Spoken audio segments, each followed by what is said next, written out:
안녕하세요. 사업보고서 읽어주는 남자 잔돈사냥꾼 TV입니다. 오늘 살펴볼 기업은 2차 전지에서 전해질 생산을 담당하는 주식회사 첨보에 대해서 살펴보는 시간을 갖도록 할게요. 준비되셨으면 바로 시작해 보겠습니다. 우선 기업의 적정주가를 절대평가 방식으로 계산해 본 값을 살펴볼게요. 2022년도 첨보의 예상 ROE는 15.33% 정도가 나오는데요. 그 값을 대입해 본다면 적정주가는 49,700원대가 나오는 것을 알 수가 있습니다. 현재 주가가 25만 7,200원인 점을 고려해 본다면 현재 주가가 적정주가 대비 훨씬 업사이드로 열려 있는, 즉 적정주가보다 훨씬 고밸류를 받고 있는 상황이라는 것을 알 수가 있습니다. 그렇다면 첨보라는 기업도 다른 2차 전지 수혜주들과 같게 높은 성장률을 보이는지, 현재 주가가 적정 주가 대비 많이 높은데 그것을 합당할 만큼 높은 성장률을 보이고 있는지 재무적인 측면에서 살펴보면 도움이 될 것 같아요. 파트 1, 회사 개요입니다. 기업 정보입니다. 2007년도 10월 달에 설립된 회사로 전자소재, 2차 전지의 전해질 개발, 제조, 그리고 판매를 주 영업으로 하는 회사인 것을 알 수가 있어요. 2차 전지는 아시다시피 양극과 음극, 전해액과 분리막으로 구성이 되어 있는데, 이 중에서 이 전해액을 담당하는 기업이라는 것을 알고 넘어가시면 도움이 될 것 같아요. 연결 종속회사는 3개사 정도가 되고, 그 중에 중원 신소재, 첨보, BLS 등이 있습니다. 주주구성 현황 및 거래량을 먼저 살펴볼게요. 우선 보시는 것처럼 주주구성 현황을 보면은 이상률 외에 특수관계 11인이 55.43%로 굉장히 높은 비중을 차지하고 있고, 이상률 외에 서자원 씨도 여기 안에 들어있는데, 대표이사 또한 이상률 씨와 서자원 씨가 2007년, 2008년부터 맡고 있다는 것을 알 수가 있습니다. 다시 말해서 실제 최대 주주와 대표이사가 같은 상황이라는 것을 알 수가 있어요. 거래량을 이어서 살펴볼게요. 첨보는 0.76%의 거래량을 보이고 있어서 LG에솔보다는 조금 높고, 대주전자재료보다는 조금 낮은 거래량을 보이고 있다는 것을 알고 넘어가시면 도움이 될 것 같아요. 코스닥 시장에는 2019년도에 상장이 되었고, 본사는 충청북도 충주시 주덕읍에 있습니다. 실제 첨보라는 기업의 사업부문별 매출액 추이를 살펴보는 것이 도움이 될 것 같은데요.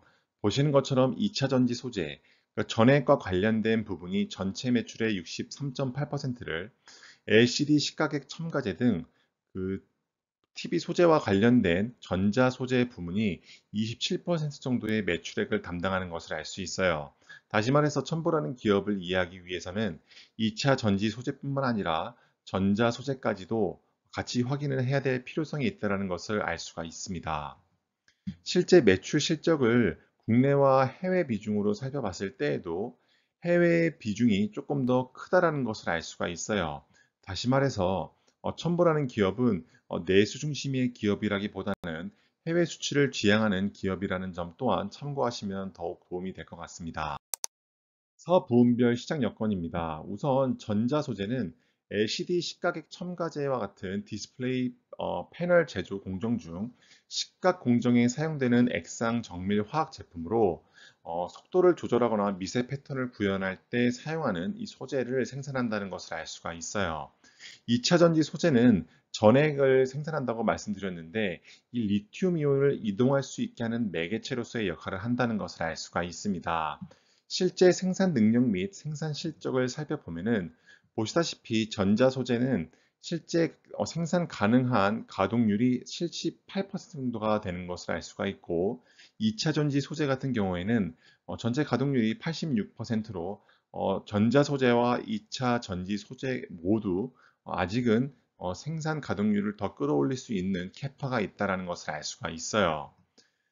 설비의 신설 및 매입 계획을 살펴보면은 보시다시피 사업 보고서에는 2차 전지 소재에 관련된 설비의 신설과 매입 계획만 있고, 실제 이 디스플레이와 관련된 사업의 신설과 매입 계획은 없다라는 것을 알 수가 있어서, 첨보라는 기업이 2차 전지 소재에서 더욱더 두각을 나타낼 가능성이 높다, 매출의 비중도 훨씬 높아질 가능성이 높다라는 것을 예상해 볼 수 있겠습니다. 파트 2, 재무제표 분석입니다. 실제 자산 부채 자본의 연도별 증감률에 대해서 살펴볼게요. 우선 좌측 상단을 보면은 자본금은 35.9%씩, 자본은 37%씩 성장했다는 것을 알 수 있어요. 다시 말해서 계속해서 2017년도부터 증자를 해왔다는 것을 알 수가 있고, 자본 또한 계속해서 성장했다는 것은 이익금이 조금씩은 쌓여갔다는 것을 뜻합니다. 부채는 자본의 성장률보다 훨씬 더 높은 2배가량의 수준을 보였는데요. 이 70%라는 높은 수준의 증감률을 보였다는 것을 참고했을 때 실제 부채 비중이 더 높을 것이라고 생각해 볼 수 있는데, 보시는 것처럼 2021년도에는 이 회사의 지배주주 지분의 자본이 2,848억 원일 때 부채는 985억 원에 불과했지만, 2022년도에는 이 부채 비중을 꽤나 높여서 거의 자본과 비슷한 수준에 다다랐다는 것을 알 수가 있습니다.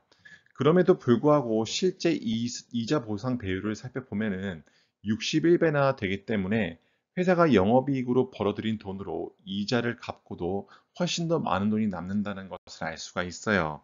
이런 기업들은 레버리지를 더욱더 활용해도 문제가 없을 것으로 예상을 해볼 수 있습니다. 다음은 17년도부터 22년도까지 손익계산서 항목별 증감률에 대해서 한번 살펴볼게요.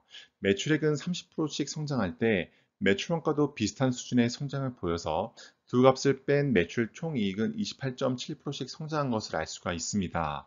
판관비 같은 경우에는 22.5%씩 성장을 해서 총이익에서 판관비를 뺀 영업이익은 29.3%씩 성장했다는 것을 알 수가 있고, 단기 순이익도 비슷한 수준의 성장률을 보였다는 것을 알 수 있어요. 여기서 한 가지 생각해 볼 만한 점은 실제 앞에서 살펴봤던 2차전지 관련 소재주 에코프로비엠이나 LNF와 같은 기업들은 실제 첨보보다는 매출액부터 단기 순이익까지 더 높은 성장률을 보였다는 것을 참고로 알고 넘어가시면 좋을 것 같아요. 자산 부채 자본을 영업 성격과 비영업 성격으로 나누면 다음과 같고, 실제 2019년도에는 ROIC가 19.83, 20년도에는 17%, 21년도에는 다시 반등해서 19.51% 정도의 ROIC를 발생시키는 것을 알 수가 있습니다. 비영업 성격의 순자산도 계속해서 플러스 상태인 것을 알 수가 있는데요. 하지만 회사의 규모가 2조 5천억인 점을 고려해 본다면 비영업 성격의 순자산은 그렇게 크다는 생각은 할 수가 없을 것 같아요. 그래서 실제 첨보라는 기업이 어디에 속하는지를 살펴보면은 비사분면 중간쯤 어딘가에 위치했을 것이라고 예상을 해볼 수 있을 것 같아요. 실제 통장에 얼마가 들어왔고 투자했는가를 살펴볼 수 있는 영업활동과 투자활동 현금 흐름인데요. 우선 보시다시피 당기순이익은 2017년도부터 22년도까지 꾸준히 우상향을 했다는 것을 알 수 있어요. 그렇다면 영업활동 현금 흐름은 같은 해 동안 어떠한 추이를 보였는지 살펴보는 것이 도움이 될 텐데요. 2017년도부터 2020년도에는 같은 플러스 방향으로 이동을 하고 있지만, 2020년도 때부터 실제 단기 순이익보다 영업활동 현금 흐름이 안 좋은, 다시 말해 영업의 질이 조금 더 전년도에 비해서는 악화됐다라고 볼 수 있을 것 같아요. 2021년도에는 정말 많이 악화됐는데 단기 순이익이 480억 원을 찍었지만 실제 영업활동 현금 흐름은 마이너스 143억 원에 달했기 때문입니다. 다행히 2022년도 예상은 단기 순이익보다는 영업활동 현금 흐름이 조금 더 높을 것으로 보아 영업의 질이 2021년도보다는 회복될 것으로 예상이 되고 있습니다. 실제 이 회사의 잉여 현금 흐름을 살펴봤을 때 2018년도에 플러스 98억 원인 것을 기점으로 해서 계속해서 마이너스 폭이 넓어지고 있는데요. 아무래도 회사가 계속해서 캐펙스에 대한 투자를 감행하기 때문에 이렇게 잉여 현금 흐름이 마이너스 상황을 띈다는 것을 알고 넘어가시면 좋을 것 같아요. 다음으로 당기 순이익과 영업활동 현금 흐름은 각각 30%, 32%씩 성장할 때 잉여 현금 흐름은 마이너스로 전환됐기 때문에 계산을 할 수가 없었고요. 캐펙스는 말씀드렸다시피 높은 성장률을 보이고 있으며, 코스닥은 최근 3년 동안 6%씩 성장할 때 첨보의 주가는 37%씩 성장했다는 것을 알 수가 있습니다. 현금을 주주에게 나눠주는 배당 성향 및 배당 현황인데요. 17년도와 18년도에는 주당 배당금이 0원이었지만 19년도, 20년도, 21년도에는 주당 배당금을 300원씩 지급한 것을 알 수가 있습니다. 배당 성향이 조금씩은 떨어지지만 주당 배당액은 일정하다는 것은 그만큼 회사가 돈을 더 잘 벌었다라는 것을 간접적으로 예측해 볼 수 있습니다. 국고채 3년이 최근 3.18%인 점을 고려해 본다면 배당주로서의 가치는 없지만 성장주임에도 불구하고 이렇게 주당 배당액을 꾸준히 지급한다는 것은 현금 흐름에 대한 자신의 표현이 아닐까 싶습니다. 파트 3 적정 가치 및 재현입니다. 실제 기업의 현재 주가와 적정 주가에 대해서 우리나라의 유수의 기업들에 대해서 한번 자료를 가져가 봤는데요. 보시는 것처럼 첨보와 LNF, 에코프로뱀 같은 이체전지 관련 주들은 실제 적정 주가 대비 현재 주가가 압도적으로 올라가 있는 것을 알 수 있습니다. 아무래도 회사가 2차전지 수혜주이고 앞으로의 성장 가능성이 무한하기 때문에 이렇게 미래에 대한 가치를 끌고 왔다라고 볼 수가 있는데요. 하지만 여기서 고민해 봐야 될 것은 실제 첨보와 LNF, 에코프로비엠의 각각의 손익계산서 항목별 성장률이 달랐고 실제 적정 주가 대비 현재 주가의 차이도 많이 다르다는 것을 알 수가 있기 때문에 그런 점을 참고하시면서 투자하는 것이 도움이 될 것 같아요.